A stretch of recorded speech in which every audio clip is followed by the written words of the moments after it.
Firman Tuhan pagi ini dibacakan dari Filipi pasal 2 ayat 5 sampai ayat yang ke-11. Demikianlah sabda Tuhan. Hendaklah kamu dalam hidupmu bersama menaruh pikiran dan perasaan yang terdapat juga dalam Kristus Yesus, yang walaupun dalam rupa Allah tidak menganggap kesetaraan dengan Allah itu sebagai milik yang harus dipertahankan, melainkan telah mengosongkan dirinya sendiri dan mengambil rupa seorang hamba dan menjadi sama dengan manusia. Dan dalam keadaan sebagai manusia, ia telah merendahkan dirinya dan taat sampai mati, bahkan sampai mati di kayu salib. Itulah sebabnya Allah sangat meninggikan dia dan mengaruniakan kepadanya nama di atas segala nama, supaya dalam nama Yesus bertepuk lutut segala yang ada di langit dan yang ada di atas bumi dan yang ada di bawah bumi, dan segala lidah mengaku Yesus Kristus adalah Tuhan, bagi kemuliaan Allah Bapa. Mari kita berdoa. Bapa Surgawi, firman-Mu telah kami baca, dan saat ini siaplah kami untuk merenungkannya. Mohon Roh Kudus menuntun kami, biar Roh Kudus mengurapi hamba-Mu secara khusus, agar firman-Mu mendapat tempat di hati kami, dan kami semua diteguhkan oleh Tuhan sendiri. Roh-roh yang lain yang bukan merupakan manifestasi pekerjaan Roh Kudus, saat ini kami ikat, kami hancurkan kuasa si jahat itu di dalam nama Tuhan Yesus. Biarlah Engkau yang menolong kami, Roh Kudus menuntun kami di dalam kami menemukan kebenaran-Mu. Terpujilah nama-Mu Tuhan, dari awal hingga akhirnya. Pemberitaan firman-Mu pagi ini kembali kami serahkan sempurna. Biarlah berjalan di dalam tuntunan, urapan, kuat kuasa Allah sendiri. Di dalam nama Tuhan Yesus yang telah mati menebus dosa-dosa kami naikkan doa ini kepada Bapa di surga. Haleluya, haleluya, amin. Bapak Ibu, saudaraku sekalian yang dikasihi oleh Kristus, firman Tuhan telah kita baca dari Filipi pasal 2 ayat 5 hingga ayat ke-11. Firman Tuhan pagi ini saya akan sampaikan satu tema, pengorbanan Yesus sempurna dalam kematian. Pengorbanan Yesus sempurna dalam kematian. Bapak Ibu saudaraku sekalian yang dikasihi oleh Tuhan Kristus, mari bersama-sama kita mengucap syukur kepada Tuhan Yesus, karena dalam suatu situasi dan kondisi yang tidak seperti biasa ini, kita masih diberikan kesempatan untuk beribadah dalam rangka memperingati hari kematian Tuhan kita Yesus Kristus. Oleh karena itu, pagi hari ini kali lagi saya akan menyampaikan kebenaran firman Tuhan di bawah satu tema, pengorbanan Yesus sempurna dalam kematiannya. Mungkin ada orang yang berpikir ekstrim seperti ini. Pengorbanan apapun, dalam bentuk apapun, seperti ini tidak mungkin sama dengan wujud dari pengorbanan Yesus Kristus. Pengorbanan apapun, dalam bentuk apapun, dampaknya akan berakhir setelah seorang mengalami kematian. Mungkin ada orang berpikir seperti itu. Kenyataan yang seperti ini tidak mungkin dapat disamakan dengan wujud dari pengorbanan Tuhan kita Yesus Kristus yang mencapai puncak kesempurnaannya dalam kematiannya yang teragung bagi pengampunan dosa dan keselamatan kekal di dalam Tuhan kita Yesus Kristus. Yang jadi pertanyaannya adalah, bagaimana pengorbanan Yesus kematiannya menurut Rasul Paulus. Saya ulang, bagaimana pengorbanan Yesus menjadi sempurna dalam kematiannya menurut Rasul Paulus.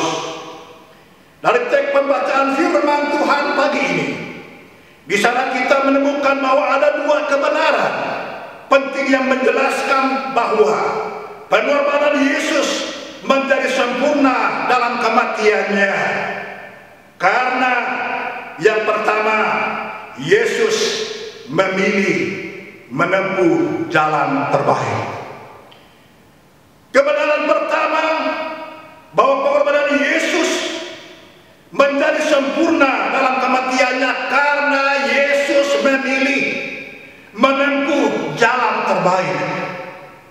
Kalau Bapak Ibu lihat ayat 5 hingga ayat yang ke-8, keempat Injil sinoptis sama-sama menjelaskan tentang bagaimana Yesus memilih melalui jalan yang terbaik, yaitu jalan yang dikehendaki oleh Bapa-Nya yang di sorga. Jalan yang terbaik itu dimulai dari kelahirannya, pelayanannya sampai 33 tahun, penangkapannya, penyiksaannya, pengadilannya, penyalibannya di atas kayu salib, kebangkitannya, kenaikannya ke surga, dan kita sementara menanti kedatangannya yang kedua kali. Memang jalan ditempuh oleh Yesus itu mulai dengan yang sangat tragis, menyedihkan, menyakitkan, dan mengharukan. Itulah jalan yang terbaik yang dipilih dan harus dilalui oleh Yesus supaya orang-orang percaya mendapatkan keselamatan dan pengampunan atas dosa-dosanya.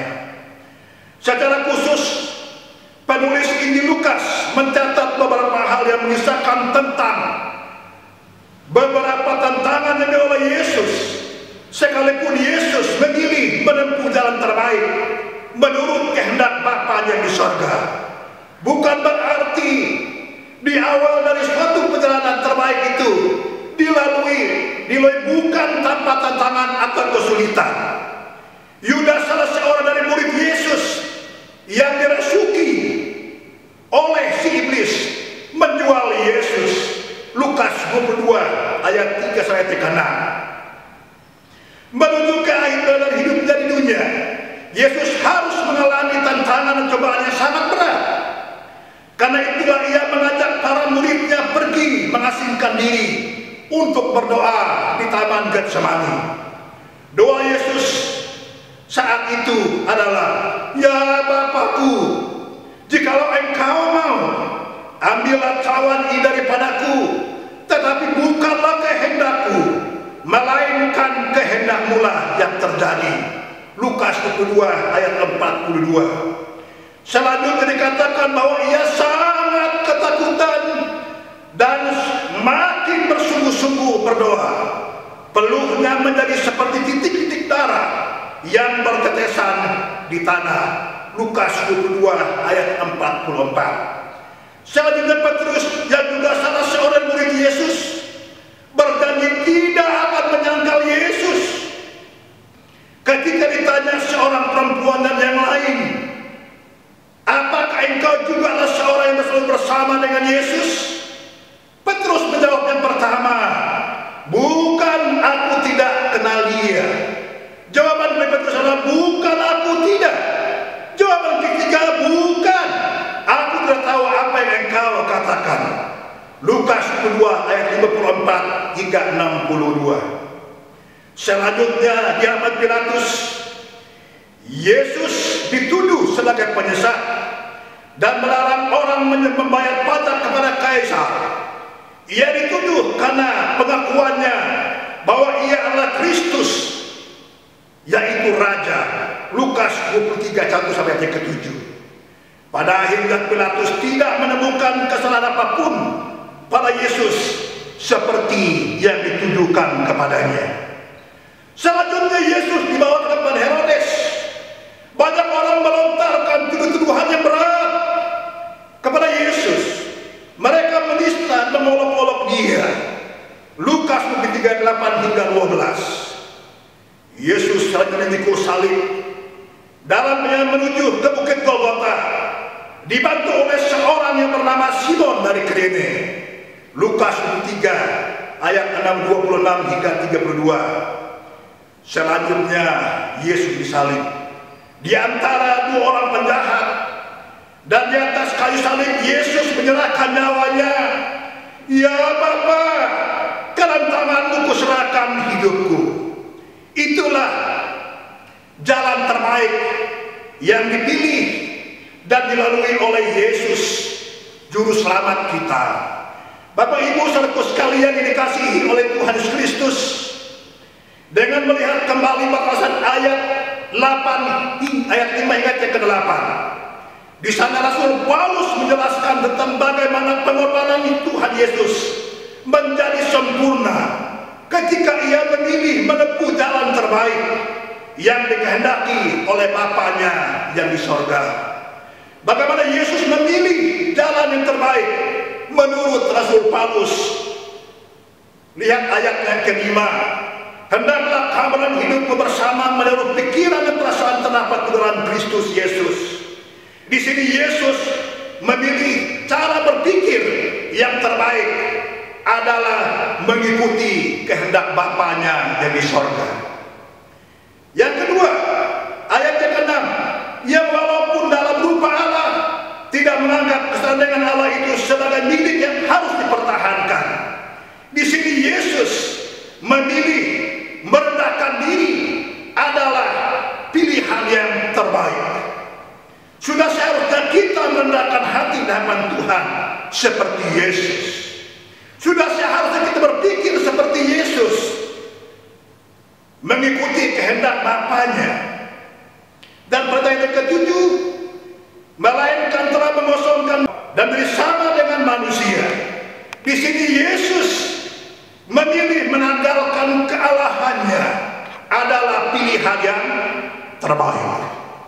Ayat ke-8, dan dalam dan sebagai manusia ia telah merendahkan diri dan taat sampai mati, bahkan sampai mati di kayu salib. Di sini Yesus memilih mengalami jalan kematian di atas kayu salib adalah pilihan yang terbaik.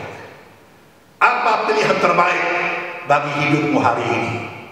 Yesus adalah teladan dalam membuat pilihan yang terbaik.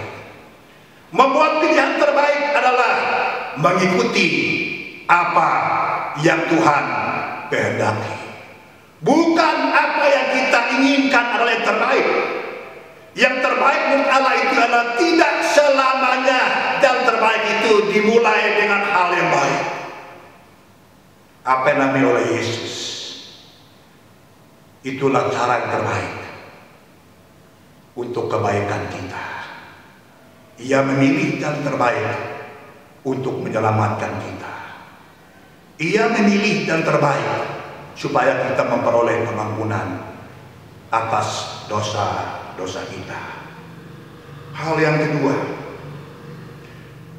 kebenaran kedua bahwa pengorbanan Yesus sempurna dalam kematiannya bukan secara Yesus telah memilih menempuh jalan terbaik, tapi ada hal yang kedua, bahwa pengorbanan Yesus menjadi sempurna dalam kematiannya karena Yesus memilih menerima pujian yang terbaik.